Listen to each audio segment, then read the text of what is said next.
Hello, ladies and gentlemen, and everyone in between. I'm your host, Tyler Wieting, freshman at Wazoo, joined by my co host, Ben Apostol.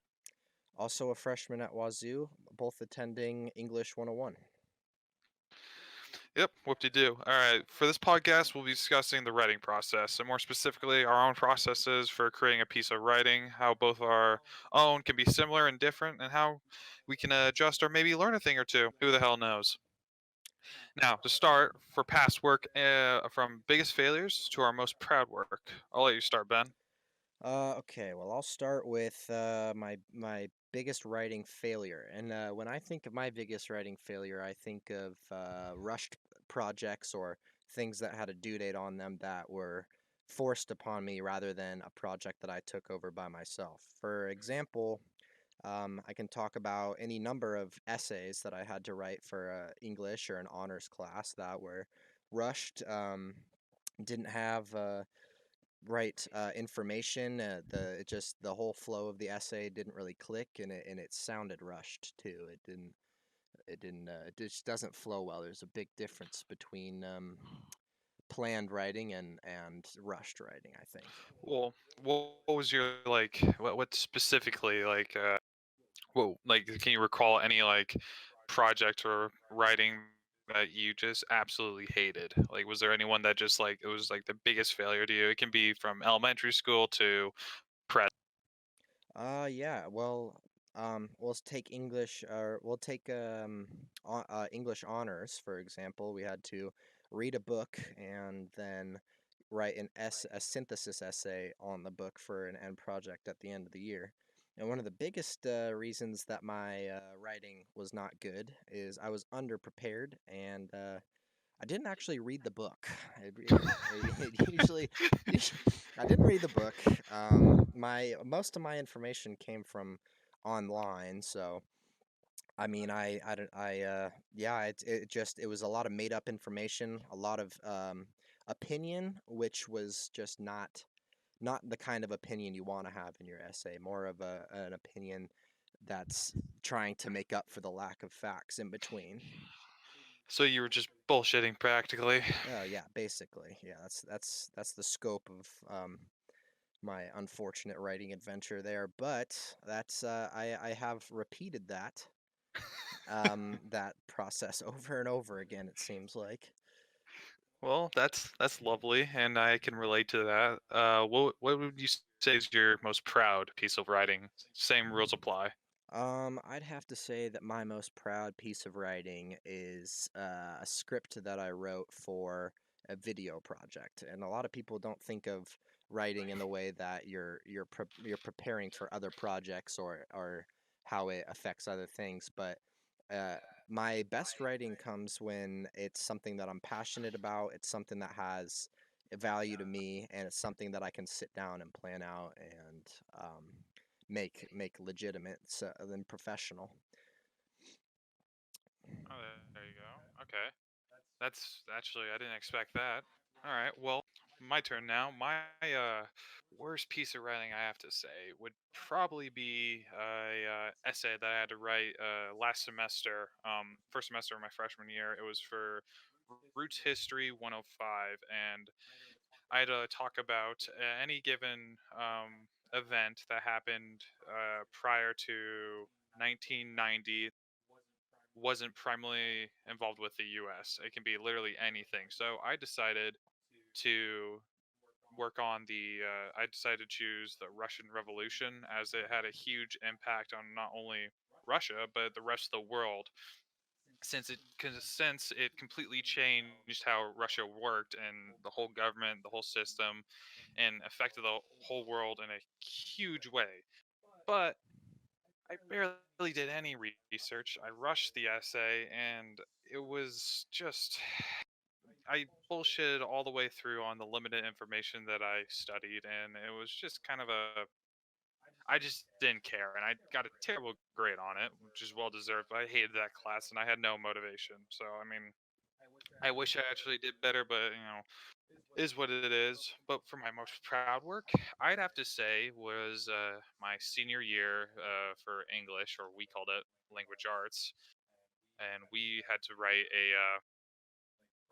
like probably I think around like 10 poems and of different types, and we had a list of what we could write, and I had a lot of fun with it. I got really creative. Some were, dark, so edgy, or really comedic and stupid, and that's what I loved about it. I could go any which direction I wanted, and I had a lot of fun with it. So I think that was probably my most creative and just it's the most proud I've had with writing, especially in school. And outside of school, I don't really do much. So it was a lot of fun, and I enjoyed it. All right, well, we're just about over the 5 minute mark, so let's hear our next topic of discussion. All right.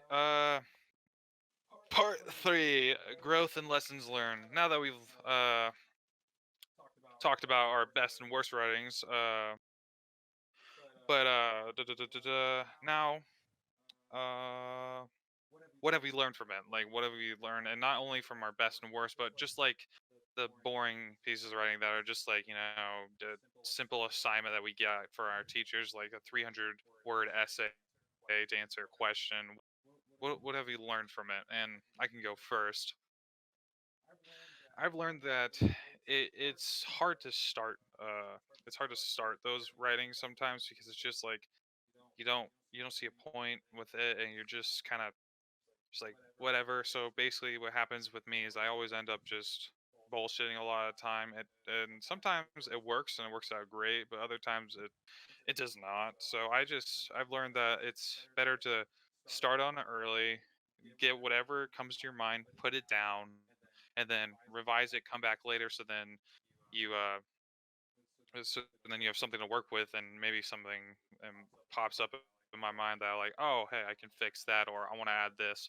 That's basically what I've learned from all my writing is just get what you have in your mind at the time down on the paper, so then you can revise and change it later if you feel like it's not the best for that essay or assignment. What have you been? Yeah, I think that's pretty important. I think another thing you mentioned is that you kind of have to really be behind the topic that you're writing about. Otherwise, it's kind of a waste of your time and anybody who's reading it. If you don't have passion or you're trying to make any kind of a solid point, you gotta really be into what you're writing about. You gotta have the knowledge. You gotta be able to. You have to have your premeditated plan of how you're going to format it, and you have to really be behind your work, I guess. If you're not passionate about it, then it just sounds like dead writing. So I just have to, with more open topics of discussion and writing, I think that I try to go with something that is relevant to the topic, but still is something that really interests me. So that way, it's not a chore to write it, and it's something that I can sit down and work on and collect my thoughts and make it a whole piece of writing. Yeah, yeah, that's actually smart. Actually, holy crap. Yeah, I can maybe do that related to something I actually give a damn about. Well, learn something new. All right. Now, future work with writing and how it's going to affect us from our previous writing experience. How is that going to help us? How are we going to adapt it to our future jobs, or just or in right now in school? How we can how's it going to affect us, and how much of a oh god, I can't speak. Where do you think it will take us with our writing experience? Like, how is it going to help us with our future jobs, and where will it be used, do you think, the most? Well, I think especially this year, I think that it's still valuable to keep taking those writing classes while we're in school because I find that when I learn how to write more effectively, it it can transpire over to other forms of my writing. So I try to take as much skill as I can from the classroom. And, like, for example, I'll use my scripts writing again, something that I still sometimes do. I use my writing in my script to be clear and concise and have to be able to write a decent and understandable dialogue that people can grasp onto and understand.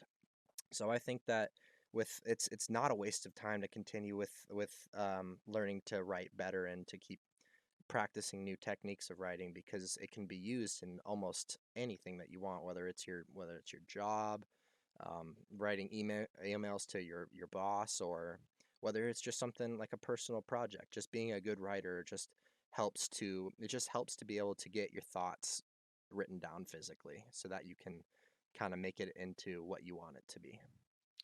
I also find it helps just with like conversation. Like the better writer you are, the better you can. As long as you have the right personality for it, I'd say I'm more extroverted. I would say the same with you. And like the better writer I am, the better I can portray my thoughts through speaking and talking to other people. If I understand, if I write it down, I understand it, then I can portray it better, I guess. You know what I mean? Yeah, yeah. So, where do you see your writing knowledge actually being valuable in your life? Where do you use those skills um, Uh, to further your writing?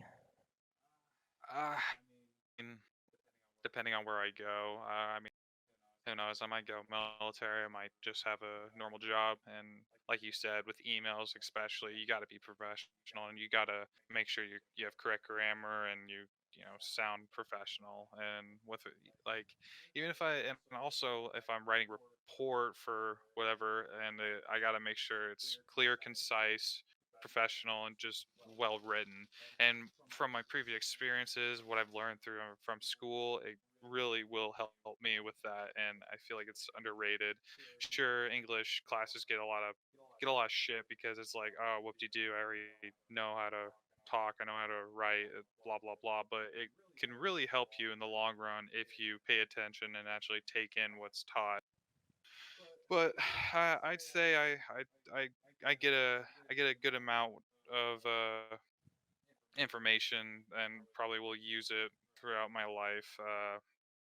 Just from the classes I've taken, and like most of it will help me. Some of it is just whatever. I don't care, but some of it will I do take in and will actually help me throughout. And any final thoughts, Ben? Because I think we're about to wrap it up. Yeah, Any just how wrapping it up here. I think that yeah, I completely agree. It's valuable. It's one of the biggest. It kind of helps assert yourself as a person to know what you're talking about in any field, to just be a confident and good writer, and I think it's a valuable skill to all right. use personally. Okay, and this whole project was a portrait of a writer, how we see ourselves. Do you think you've improved in the last, say, let's go short term, last year? Do you think you've improved a decent amount, or still kind of around the same skill level as a writer? I think that I definitely have improved in different ways. I don't look at my writing improvement as just like being more intricate with my words. I look at writing and improving in writing as taking everything into account, as in like my structuring, how I want to word things. So I'd say in the last year I've definitely improved. I've definitely taken what I've seen from other people online or through other projects that I pursue personally, and I use that as inspiration along with things that I learn in class to um, just kind of just always be improving myself and changing my style. Yeah, I agree with that statement. I also feel like I've improved, not a lot, because I think I've improved the most my senior year. Because junior year I improved a little. I was more laid back. I didn't really give a crap. But my senior year, I definitely feel like I improved the most because I enjoyed the class. I enjoyed learning the new material and taking it in because I had a fun teacher. I had friends in the class. So it was a lot easier for me to enjoy the writing and actually give a crap about it and like put some effort into it. So yeah, I feel that that's where I improve the most. Right now, I am enjoying this class and I am improving. But my senior year, I'd say I improved the most for writing, and I would love to like show my senior teacher, how much I've improved and just discuss about certain things because I'd say I've matured as a writer as well, and just I've had a lot more time to improve on certain aspects. Anything else you'd like to say, Ben? Because I think I'm ready to wrap it up. Yeah, think that just about covers it. All right. Thank you for listening. I'm Tyler Wieting. I'm Ben Apostle. All right, peace.